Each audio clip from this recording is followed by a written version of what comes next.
We've got a practical all about infrared radiation. We've got silver and black coloured flask, we've got a kettle of cold water, and we've got hypothesis. Now the hypothesis says that the black coloured flask will emit more infrared than the silver flask during 10 minutes of cooling. Now 10 minutes of cooling doesn't seem very important, but if you don't refer to it in your answer, it means you haven't read the question, you're not looked at the hypothesis properly. So a hypothesis, if you didn't know, is just what you think might happen. The rest is just writing down the method for this practical and catering it towards this question. So what we do first of all is use a measuring cylinder to measure equal volumes of water from the boiled kettle and pour them into each flask.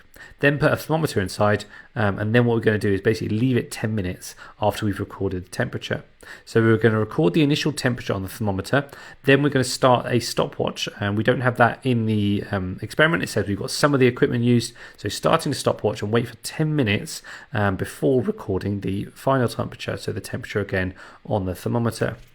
So we should know at this point infrared radiation, for it to decrease means the temperature of the hot water is going to go down. So we need to calculate the decrease in temperature for both flasks, and whichever one has the highest temperature decrease, so the highest temperature decrease, that means that is going to have the highest amount of infrared being emitted, so therefore the hypothesis is correct.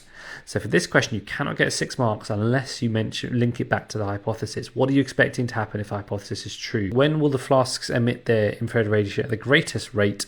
That will be during the first minute. That's because there's a highest temperature difference between the flask and the surroundings, therefore the gradient is going to be steepest for this bit, as I've shown on the graph here. Next, we've got another variant on the practical. This time we're talking about absorption. So the last one was emitting. Now is absorption. Gives you some information. It says they fill out metal cubes with water. They're the same size, different colour. Then we put them next to a heater. After 10 minutes, we note the results. It says, what is the dependent variable? What is measured? So the results here, you can see I've underlined, it says measure the temperature increase of the water. So it's the temperature increase of the water. That is the dependent variable here. That's what you measure. Now down below we've then got some extra results, and we've got 4 different colours. We've got matte white, matte black, shiny black.